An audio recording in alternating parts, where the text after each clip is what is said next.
বলে বলে কয়েন ফেলছে নদীতে, একটু বলা যায় যে ডায়লগ আছে। তো তো এটাও এক ধরনের, মানে এটাই আসলে মূলত অভিনয়, যে সংলাপ ছাড়া শুধু অভিব্যক্তি দিয়ে কিভাবে আহ, প্রকাশ করা যায়। তো এটা আমার জন্য, অভিনেতা হিসেবে আমার জন্য একটা নতুন চ্যালেঞ্জও বটে, এবং আমি একটা বিষয়টা এনজয় করেছি অনেক। অভিনেতা হিসেবে এই যে সংলাপ ছাড়া অভিনয়, এটা আমি অনেক এনজয় করেছি। এবং ছবিটি আমি নিজেও, পুরো ছবিটাই আর কি, অভিনয় না, পুরো ছবিটাও আমার কাছে একটা অসাধারণ ছবি মনে হয়েছে। এবং গল্প বলার স্টাইল, নুরুজ্জামান সাহেবের যে কাজ, ডিরেক্টোরিয়াল কাজ, এবং তার যে গল্প বলার ভঙ্গি, এইটা আমাকে মোহিত করেছে।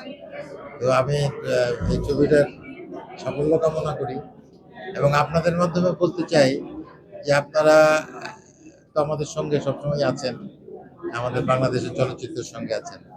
আপনারা বিষয়টা প্রমোট করবেন, যেন দর্শক হলে গিয়ে এই ছবিটা দেখে।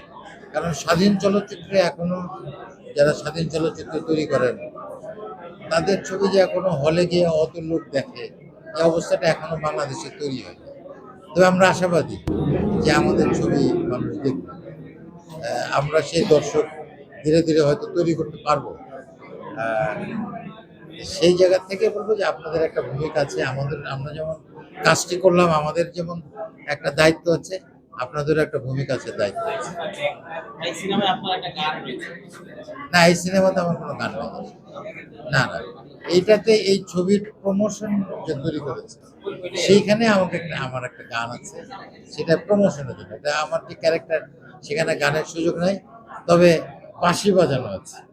হ্যাঁ, না এখানে গান গাওয়া হয়।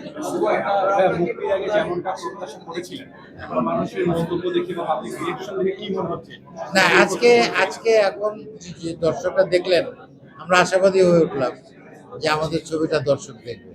তবে পুরোপুরি আশাবাদী না এই কারণে যে আজকে যে দর্শকরা দেখলেন, এরা কিন্তু খুব সাধারণ দর্শক না, এরা একটু অন্যরকম দর্শক। কেউ চলচ্চিত্র নির্মাতা, আমাদের বন্ধু বান্ধব, যারা আমাদের শুভাকাঙ্ক্ষী, এরকমের সবাই আসছে। তবে একেবারে খুব সাধারণ দর্শক যারা, যারা টিকিট কেটে হলে আসবেন, তারা দেখার পর আমরা বুঝতে পারবো যে আসলে ছবিটা তাদের কাছে কেমন লাগবে। তবে আমি মনে করি এটা নিঃসন্দেহে একটি ভালো ছবি, এবং যারা সত্যিকার অর্থে চলচ্চিত্র প্রেমী, যারা চলচ্চিত্রকে নতুন করে দেখতে চান, তারা বিষয়টা এনজয় করবেন, এই চলচ্চিত্রটা এনজয় করবেন। এখন আমি পুরোপুরি সুস্থ, তবে এখনো খুব স্বাভাবিক পর্যায়ে আসি নাই, তবে সুস্থ আছি আপনাদের দোয়ায়, আপনাদের ভালোবাসায়। এখন সম্পূর্ণ সুস্থ। না, শুটিং এখনো শুরু করিনি। এটা একটা অনেক বড় অপারেশন, তো এই কাটা জায়গাগুলোতে এখন একটু একটু ব্যথা আছে, কিন্তু ভেতরে যেটা অপারেশন আছে সেটা ঠিকঠাক আছে, কিন্তু বাইরের জায়গাতে ব্যথা ব্যথা আছে।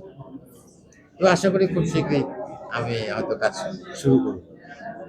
বাকিটা আপনাদের দোয়া, আপনাদের আশীর্বাদ, আপনাদের ভালোবাসা।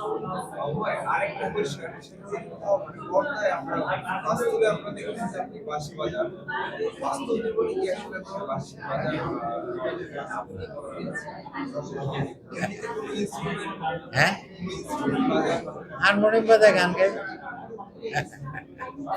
হারমোনিয়াম বাজায় গান গাই। মূলত আপনি যে বাঁশি বাজাচ্ছেন, এটা মনে হয়েছে যে আপনি আসলেই বাঁশি না না, আমি বাঁশি বাজাতে পারি না। ধন্যবাদ।